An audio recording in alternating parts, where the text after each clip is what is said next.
Buenos días. Sí, buenos días. Buenos días, sí. Hola, buenos días, Padre José Ignacio. Buenos días. Quisiera saber una cosa que me tiene en duda.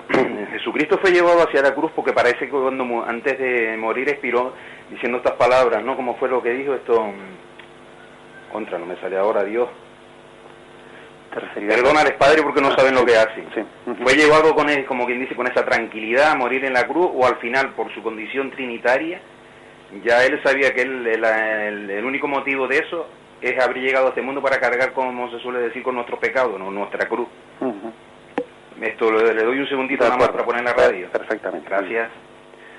Bien, nosotros estos 2 días nos hemos explayado más un poco en lo que podríamos llamar el proceso civil o el proceso religioso de la pasión de Jesucristo, de cómo fue condenado. Ahora vamos a tener en los próximos días pues porque el catecismo sobre todo en lo que se explaya es precisamente en eso que tú estás preguntando, que es el sentido último en el que Cristo, el sentido redentor en el que Cristo entregó su vida, Pero ciertamente pues hay que decir que Cristo vivió su pasión, la vivió pues intentando en ella reparar el pecado nuestro ante Dios Padre, como vamos a explayar, y por lo tanto esa frase perdónalos porque no saben lo que hacen, pues por una parte es una palabra de misericordia hacia nosotros, pero también es una intercesión de Cristo ante el Padre, que intercede por el perdón de nuestros pecados.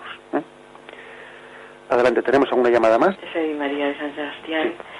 Sí. Hay una frase que en fin, que se dice mucho, que no se puede vivir con la verdad entera, que la verdad está fragmentada, que todo el mundo tiene parte de verdad. ¿Cómo es eso, Padre? Bien, de acuerdo, te agradezco la pregunta. Gracias, te respondo por la radio. Bien, vamos a ver, yo diría que generalmente, posiblemente tú has podido escuchar esa frase en un contexto, en otro contexto, ¿no? A veces se afirma directamente que no existe la verdad plena, que cada uno tiene su verdad. Bien, pues yo creo que ante esa expresión tenemos que verdaderamente que responder diciendo eso no es cierto, existe una verdad plena. Cuando Cristo dice ante Pilato, o mejor dicho, cuando Pilato dice ante Jesús, ¿y qué es la verdad? La tenía a unos centímetros de sus narices, porque Jesús es la verdad. Curiosamente formuló aquella pregunta ante quién era la verdad. Yo soy el camino, la verdad y la vida. Cristo es la verdad plena porque es la revelación del Padre. Bien, ahora bien, es cierto que quien tiene a Cristo tiene la verdad, pero también es cierto que tenemos que ser humildes porque por desgracia no realizamos plenamente el ideal de Cristo en nuestra vida. Entonces uno puede decir, pues yo tengo la verdad. Bien, tengo la verdad en la medida en que tengo a Cristo, pero no soy yo la verdad es Cristo. Y yo tengo la verdad en la medida que dejo a Cristo que viva en mí, y en la medida en que no, pues bueno, por mi pecado, por mi orgullo, por mi vanidad, etcétera, no permito que Cristo reine en mí, en esa medida no tengo la verdad. Claro, en este sentido sí tenemos que ser humildes en la confesión de la verdad, porque aunque Cristo sea la verdad plena, nosotros no siempre le dejamos que reine como verdad en nosotros. Y por lo tanto no hay que confundir lo que es la verdad de Cristo con opiniones personales nuestras o el amor propio que a veces uno tiene y lo está confundiendo con las enseñanzas de Cristo. Pues por ejemplo, un padre que reprende a su hijo y le reprende en nombre de ese camino del bien que Cristo quiere enseñar, ¿no? Bueno, de acuerdo, pero hay que tener cuidado en que no mezcle también el amor propio herido del padre, y entonces por una parte sí, le está enseñando la verdad de Cristo a su hijo, pero también está mezclando su amor propio, ¿Me explico? Por tanto, sí existe una verdad plena, pero para poder decir estoy plenamente en la verdad habría que ser santos, ¿no? Y por desgracia no lo somos y tenemos que irnos adhiriendo poco a poco a esa verdad que es Cristo. Bien, adelante. ¿Tenemos alguna pregunta más? Sí, buenos días. Buenos días. Buenos días. Vamos a ver. Yo entiendo que no es del todo correcta la explicación que estamos dando de este tema. Vamos a ver. Pilatos le hace la pregunta esa de qué es la verdad. Eso es una evasión. Y Jesús no ha hablado de poderes civiles ni religiosos. Ha dicho, igual que le dijo a los fariseos, que dad a Dios lo que es de Dios y al César lo que es del César. ¿Del César qué es? Nada. Todo es de Dios. Y incluso a Pilatos le dice, no tendría esa autoridad sobre mí. O sea que también esa autoridad que tiene Pilatos es recibida. O sea que está claro lo que digo, ¿no? Está claro. Entonces, lo que pasa es que Pilatos efectivamente es un cobarde y es menos malo que los que lo entregan a él y que el otro. El otro busca un malabar de Jesús, pero como no hizo ningún jueguito de esos, pues ni caso, y Jesús, por supuesto, no le ha hecho tampoco ninguna atención, porque el Señor no le buscaba para nada. Luego Pilatos tenía que haberse, si hubiera sido valiente, tenía que haber quitado los galones y seguir. Porque la verdad era esa objetiva, esa viva que es Dios. No sé si me...